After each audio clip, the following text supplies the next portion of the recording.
محمد وآل محمد. اللهم صل على محمد وآل محمد.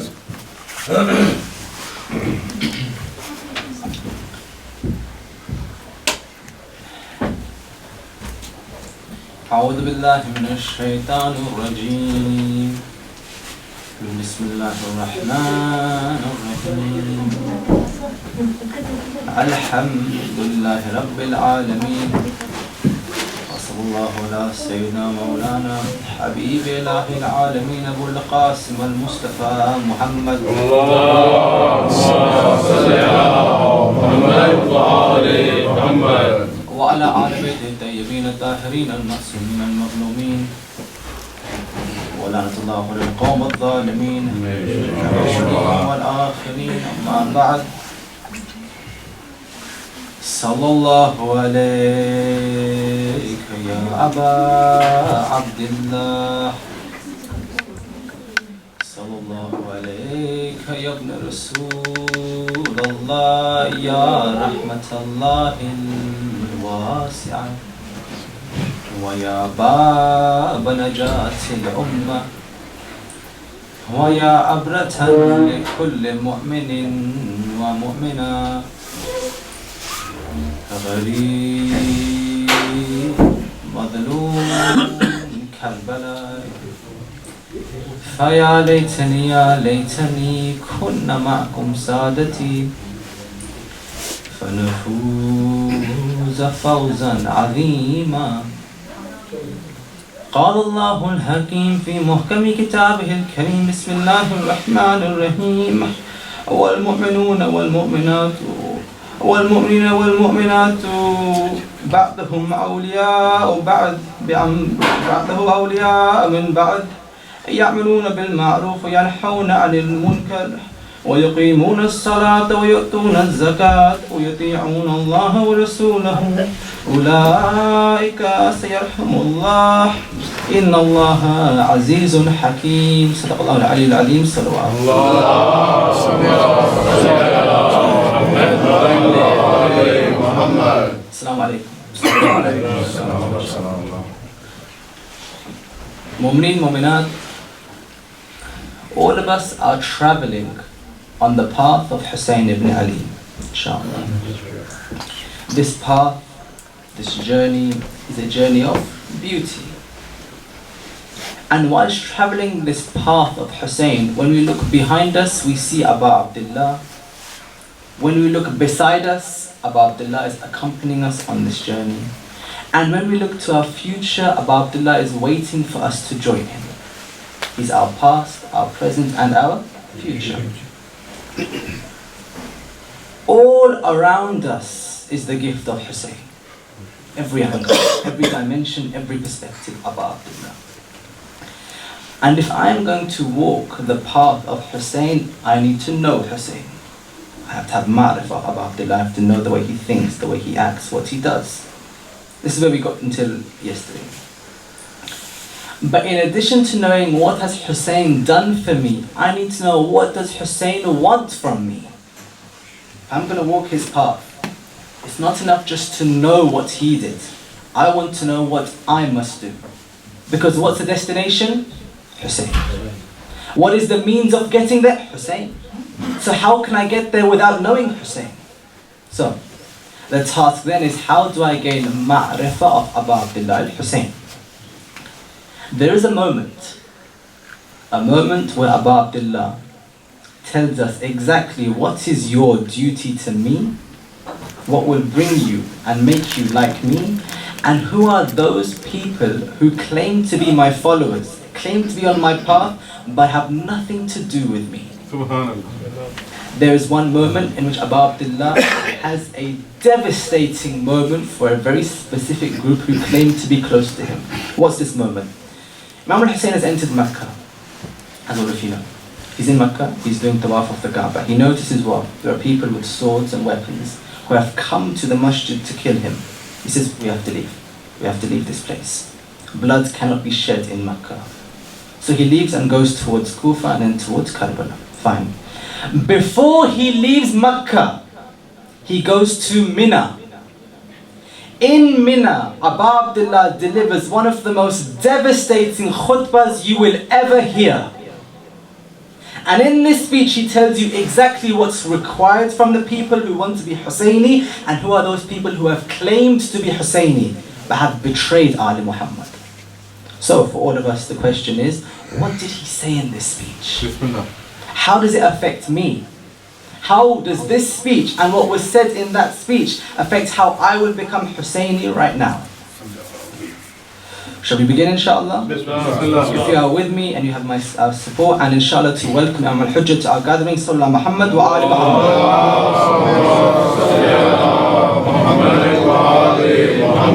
Abu Abdullah begins. How? He says, I am setting out and I have set from my home to Mecca, and I must leave Mecca because the people have abandoned Amr bil Ma'ruf wa Nahi anil Munkar. And I must restore the Ummah to the teachings of my grandfather Rasulullah Muhammad sallallahu alaihi wasallam. The people have abandoned Amr bil Ma'ruf. Here's the beginning point. What's Amr and Nahi? Amr bil Ma'ruf is when you enjoin good. It means first you recognize what is good, what is moral, and then you encourage others to practice. What's Nahi anil Munkar? When you recognize what is wrong, and then you discourage others from doing what's wrong. This is an institution amongst the institutions of the Furu' ad-Din. Namaz is wajib, fine. Hajj wajib, okay. Khum zakat, fine. But none of those things can exist without Amr and Nahi, because they enforce the Furu' ad-Din. Subhanallah. The moment the people stop doing Amr bil Ma'ruf Nahi anil Munkar, the entire society falls apart. Amr bil Ma'ruf Nahi anil Munkar is the lifeblood of Islam. What's the point of having the rules if no one should enforce them? And in the time of Abu Abdullah, the government neglected Amr and Nahi. The people neglected Amr and Nahi. The ulama, the scholars, the leaders, everyone's neglected Amr bil Ma'ruf Nahi anil Munkar. And so what happens? What is considered evil becomes normal. No one's speaking out. No one is making the argument, this is right and wrong. And when no one speaks out, the level of normal becomes evil. Amr bil Ma'ruf Nahi anil Munkar. In addition to this, Amr bil Ma'ruf Nahi anil Munkar can occur in any level. It can be a person like me giving a speech telling you what's good and bad. It can be you telling your friend, bro, don't do this. Ahlul Bayt wouldn't like this action, this habit you've got, stop it. That's Nahi anil Munkar. Or if you're out and about and you see some good opportunity for service to maybe give charity to a homeless person, say, hey, you've got a couple quid, why don't you give to this person? Amr bil Ma'ruf. These institutions exist in multi-dimensions, but in the society of Hussein, they've been neglected. Amr bil Ma'ruf and Nahi anil Munkar are also really good when it comes to your thinking. It stops people becoming extreme. If I'm developing an idea which is a little bit extreme, and one of you says to me, Abbas, don't think like this, you're going too far away. Okay, it brings me back into check. If someone is going too extreme in any direction, Amr bil Ma'ruf, Nahi anil Munkar, keep them within the bounds of moderation.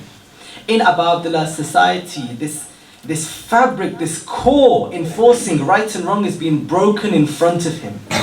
So he's saying, I must leave my house because you are no longer doing Amr and Nahi. Also, Amr bil Ma'ruf, Nahi anil Munkar, they come from walaya. Wow. Not wilaya, walaya. Subhanallah. You know the difference? What's wilaya? Walaya is my imam, is my guardian, he's my protector, my leader. Walaya, with an alif, is when I have love for you for the sake of my imam. Wow. Because you have the same imam, I have the same imam, I love you for the sake of my imam. And the Quran, the verse I mentioned, encourages us to have walaya for one another, muhabbat for each other, fi sabilillah. The verse says, وَالْمُؤْمِنُ وَالْمُؤْمِنَاتِ بَعْضُهُمْ أَوْلِيَاءُ بَعْضٍ. The mu'min men and the mu'min women are both wali for one another. They have wilaya for each other, they must enjoin good for one another. How? يَأْمُرُونَ بِالْمَعْرُوفِ وَنَحِيتَ الْمُنْكَرِ. By encouraging each other towards good and forbidding each other towards evil. And the ones who follow Allah Azza wa Jal, عَنِ الْمُنْكَرِ وَيُطِيعُونَ اللَّهَ وَرَسُولَهُ. And they follow Allah together and they obey the Rasul together. You cannot follow Rasulullah, You cannot follow Allah, you cannot establish salat or zakat without amr and nahi. And you cannot have amr or nahi without walaya for one another. So what's the foundation? Abu Abdullah is saying, where is the walaya in society? Where is the love for one another? The only reason that you would correct somebody sincerely is if you love them. That's the only reason why you would encourage them towards good or evil. So where is the love amongst the people? He makes this point. Please do the salawat.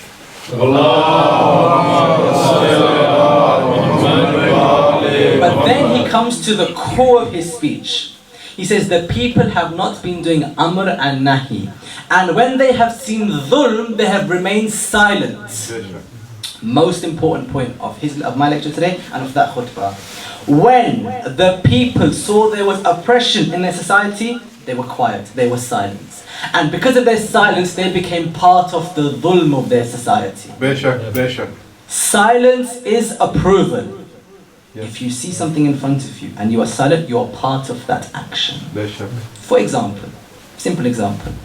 In our religion, an action becomes law for you if one of three things happens. Number one, Ali Muhammad say it. That's your deen. They've said it, you have to follow. Number two, Ali Muhammad do it.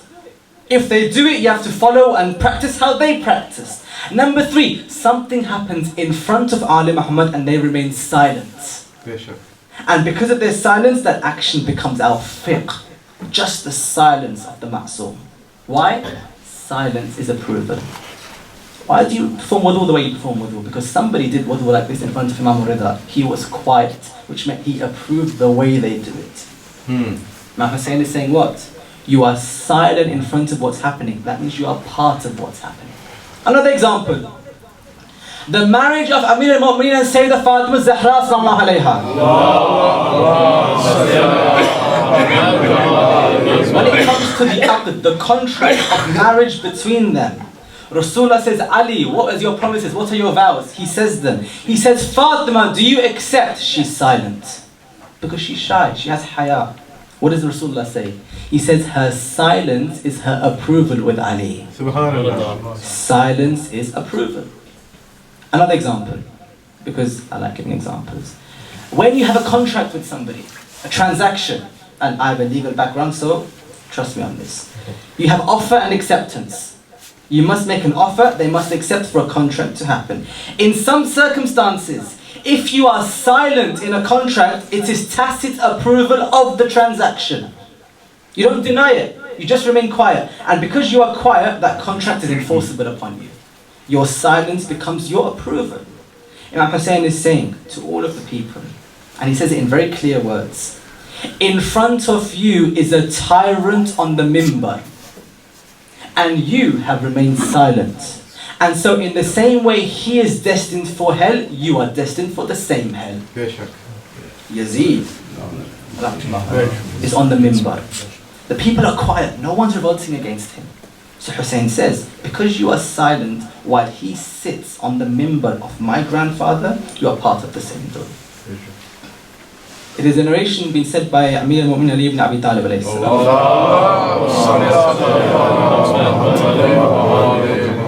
in which he says that when you stop doing Amr bil Ma'ruf and Nahi anil Munkar, and you are silent, you leave it for other people, Allah will stop answering your du'as, and He will raise from amongst you the worst of you to become in power over you. When you're quiet, the worst will rise. The way you are, you'll be governed. So who is the worst in this society? Yazid.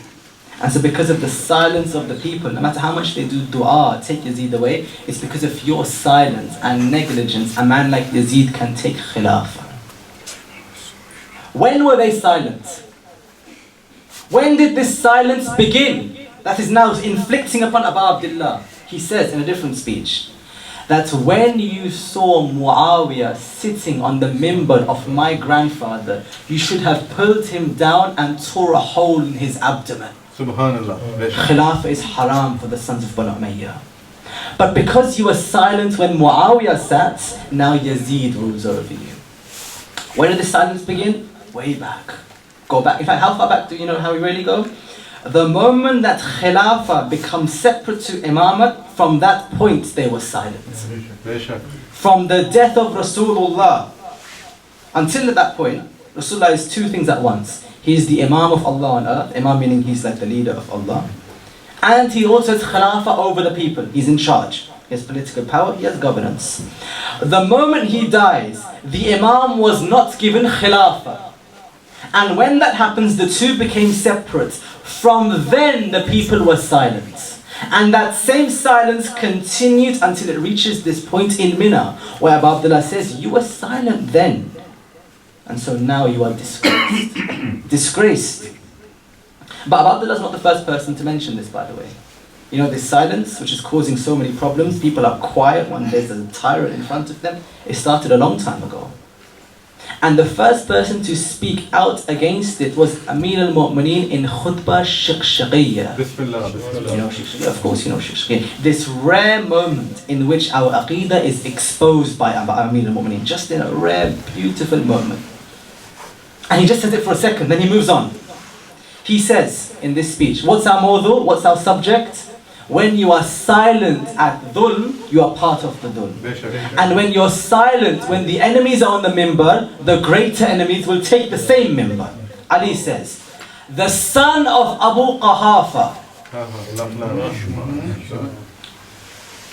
dressed himself in the clothes of Khilafah, even though he knew I was more worthy of that maqam. And then Ali turns to the people and says, do you not know the water flows from me? And the birds cannot reach me, but still you were silent? And so because of your silence, he says, I chose to put a veil between myself and Khilafah, and I detached myself from it. Why? The people were quiet. Imam Ali stops. This subject is picked up where he left off by Sayyidah Fatima in the khutbah of Fadak. She carries on where he left off. She says in that speech that when my grandfather died, the thorns of hypocrisy became apparent in you. The thorns of nifaq, of munafiqat, I saw them in you. They became exposed.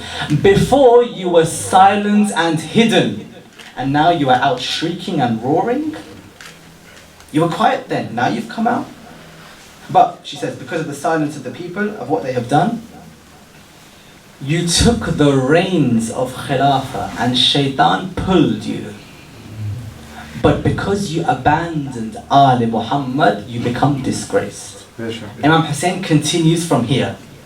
His father spoken, his mother spoken, now he speaks. Now he says the same thing. When you are silent at the dhulm, you are part of the dhulm. But by the way, what Imam Ali begins, what Sayyidah Fatima continues, what Imam Hussein peaks, Sayyidah Zainab perfects in her speech against Yazid. She continues where Hussein left off. She says that Yazid, you look down at us, but Allah has given us authority over you. You look down at us because you have made a mimbar out of wood. We have the mimbar of wilayah in our family. Each one is saying the same thing again and again and again. When one person who is against Ali Muhammad is in the mimbar and you are silent, Yazid will come. And so you are suffered. You are disgraced. Yazid opens the door for so many more enemies to come. Abu Abdullah is saying these things. What has he said so far? All of you do amal bil ma'roof, nahy anil munkar. Enjoying good, forbid evil. This is your responsibility. Number 2, don't be silent. Do not be quiet when dhulm happens. The third point is the most sensitive point, he says. He says, Abu Abdullah, at Mina, that when you are silent, you are part of the dhulm. But the ones who are most guilty of this silence are the ulama. The scholars, the ulama, Imam Hussein says, they are the most guilty of this. And he actually quotes Banu Israel and the scholars of Banu Israel and how when they were quiet when dhulm happens, they become part of the dhulm. He says, where are the ulama of my ummah? Why are they not speaking out against what's happening? Then Abu Abdullah in Mina, in Mecca, mentions 6 criticisms of the ulama of his time which are applicable today. Bismillah. If I have your permission to begin, inshallah. Bismillah. 6 things Hussein says in Mina to criticize the ulama who were silent when they should have been speaking. Number 1, Hussein says, the ulama attain respect from the people, but then take this respect and join the leaders against the people. Bismillah. Beshak. Ulama, true ulama are izzat for our qawm. For sure they are. They are our honor. They represent us. And they, because of this, they get famous. They become known and well known. You know, I'm quite young in my lecturing journey, but even I have seen this. That the person who is affiliated to the deen of Muhammad and Ali Muhammad, they get respect, izzat. It happens, it's natural. Hussein says, the people give them respect. They take this respect and they go to the tyrants. They like being in power. They like feeling like they're in charge. Just because the qawm, the people gave them izzah, and they forget. They sever the link with Allah Azza wa Jal. Ask yourself this question. An alim, a true alim of Islam, is prepared to challenge a ruler, not sit with him. Take him on, challenge him. We are not anti-ulama, by the way. You know what I'm reading from? I'm not reading from the khutbah directly. Ayatollah Khomeini gives a tafsir of this khutbah. We are pro-ulama. But when an alim sits with the one who is slaughtering us, we have to take a stand. His silence hurts us. So number 1, Hussein says, an alim, a scholar, they get respect from the people, but they go to the rulers, the sultan, the tyrant, the dictator. That's their first problem. Second, the ulama neglect the rights of the weak and they squander the haqq of the oppressed. In about the last time, there are scholars who have come learning from the ashab and they have izzah, they have respect in the community. They have a responsibility. When someone is oppressed in society, an alim must speak for them. But in his life, they're not. Because there's been 20 years of the rule of Muawiyah in which oppression has become normal. So what happens now? The ulama become part of the oppression because they remain silent at the oppression. Abu Abdullah is saying, the dhulm which has happened, you should have spoken out against it. That's your responsibility. This is the duty, by the way, of the ulama of our community, speaking out against oppression. And that's why we have khums, by the way. Why do we have khums? Because in our community there are orphans, there are widows, there are refugees of war. They are the ones who are miskeen, the ones who are sick, the poor. Our wealth is for everyone. But who should be enforcing this? The ulama. That's their responsibility. The moment an alim misallocates khums based on corruption, you speak out against him. Hussein spoke out against him. Give you one example, just to show this point. We have not forgotten only 5 years ago when Daesh stormed into Sham. Every city in the path of ISIS surrendered immediately except Damascus, when a few Jawan people stood in front of the haram of Sayyidah Zainab and said, before you attack Zainab, you must kill us. A handful of people. Nothing. The sanctity of the haram of Sayyidah Zainab rested on a handful. It was a crisis. So the ulama decided the khums money they get, they sent it towards Sayyidah Zainab and they protected the haram. Daesh attacked Iraq. Same thing happens. Every city they go to keeps falling. The leader of Daesh says, we will not stop until we reach Najaf and Karbala. The ulama take the money from khums and direct it towards the armies to protect the haram. Ayatollah Murtada Qazwini of Karbala, the imam of the mosque, goes to give a khutbah at Jummah, not dressed in his libas, not dressed in kafan, dressed in army uniform, saying the money you gave for khums, we now give to protect Baynul Haramain. And then, from the Hawza of Najaf, armies of ulama go to the front line to protect the haram of Abu Abdullah.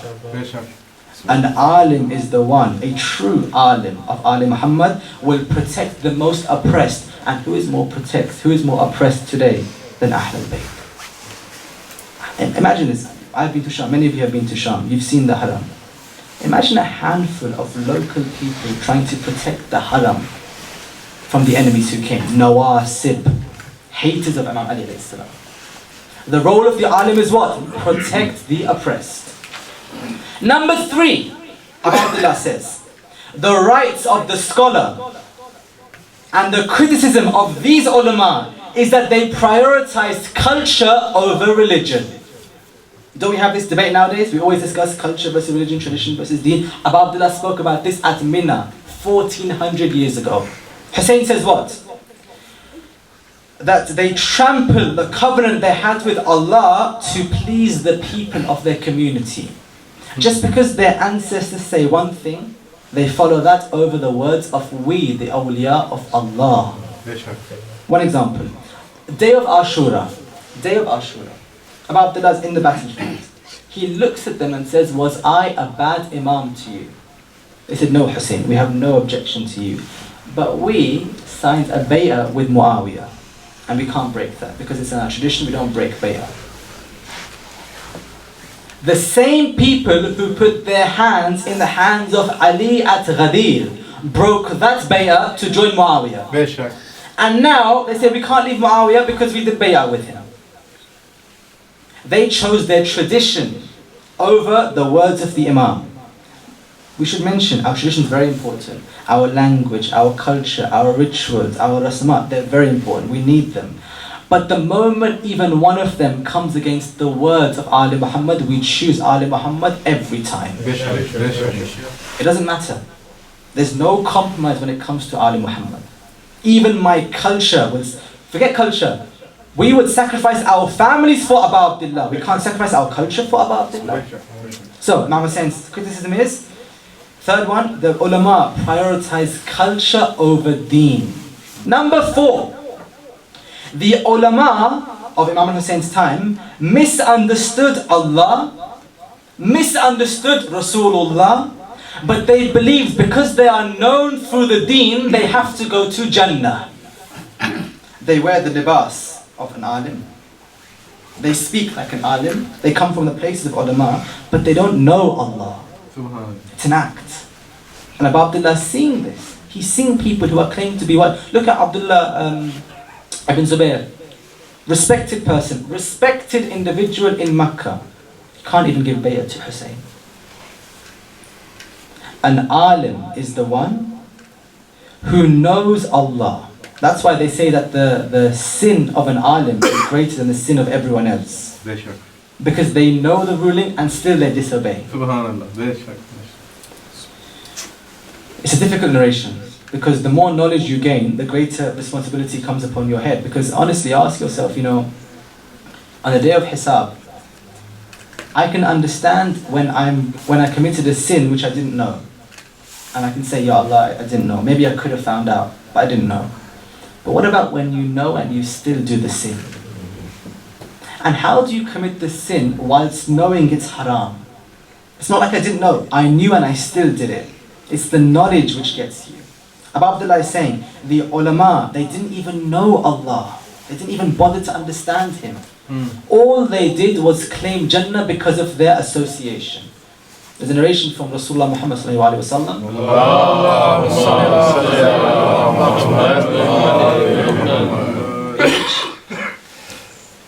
In which he says that kalimatul adl, just speaking a word of justice, is greater than an entire year of ibadat.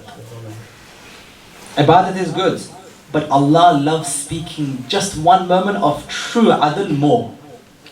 An alim is the one who is prepared to follow Allah and not look like he's following Allah. I was not going to mention, but I mentioned one thing. In Shahr Ramadan, this happens quite a lot. You know when people commit acts of ibadat, but they like to show you how great their ibadat is. Look how much namaz I read. Look how long I fasted for. Oh, mashallah, you're so great. I read all of Quran, my tongue is dry. All of this stuff. Who was that for? It wasn't for Allah. Go one step deeper. The people who do ibadat just to feel good, even they are not doing it for Allah. Subhanallah. You do ibadat because Allah wishes for you to do it. The wish is Allah. He deserves the ibadat, not because I feel good doing it or people know, no. But the ulama of this time neglected the most fundamental basics of ahkam. Do it for Allah. Number 5. the ulama of the time forgot their responsibility. They abandoned the blind, the deaf, the dumb, the mentally ill and the chronically ill. In our society, people are suffering greatly. An alim of the school of Islam protects all of those oppressed people. Kalimatul adl, one word of justice is greater than a year of ibadat. How can the lover of Hussein come to the majlis and not think of the oppressed people on the way to the majlis? What do they say? The one who wakes up in the morning without thinking of the oppressed mu'mineen is not from us. Ali Muhammad saying, you cannot be a lover of Hussein and not care for the oppressed. People who are ill, people who are sick, people who need help, all of them are part of it. Bruises and scabs formed on the back of Imam Sajjad every night.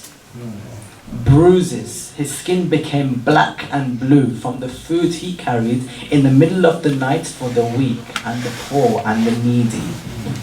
Not for anyone except Allah. Why? Because an Ahlul Bayt and an Alim who followed Ali Muhammad lives to serve those who no one else is speaking out for.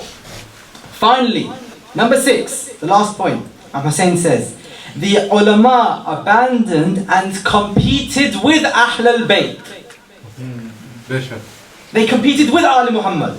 How? Imam Hussein wants one thing. They use the mimbar for another thing. What does Hussein want more than everything? Last year, the Ashra which I recited, this was the mawdu of the entire Ashra. More than anything, Aba Abdullah wants unity. Wahda, unity altogether. Whether it's between each other, or whether it's between humanity or the world or creation, or if it's with Allah Azza wa Jal. Imam al-Hussein wants us to be one. Anyone who uses Hussein to divide has competed with Hussein. Every Muharram there is some disunity, some fitna, some fasad which comes from certain places. Every Muharram. I'm from London, so I know. Yeah. People use this one opportunity where we all come together for Hussein, all mourning together, wearing the same color of black together at the same time, only to shed tears, but they want to disunite. Just recently, I can see already some of the seeds of fitna growing this Muharram. It happens. Abu Abdullah wants unity under the banner of Imam al-Hussein. Anyone who compromises the unity of the followers of Fatima is against Abu Abdullah. Wahda, unity. These are the 6 inkar, the objections of Abu Abdullah against the ulama of his time.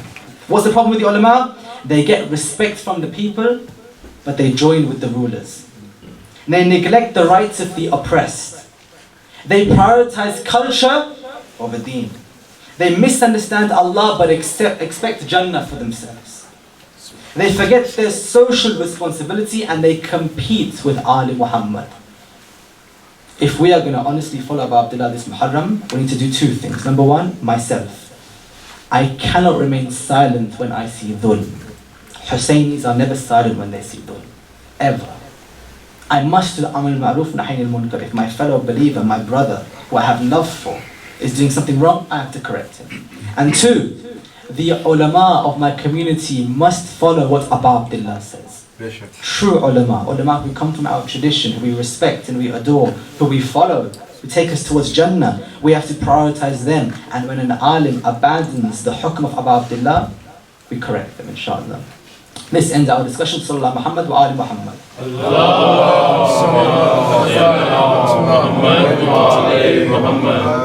Let us now in the final few moments turn to the musibah of Abu Abdullah.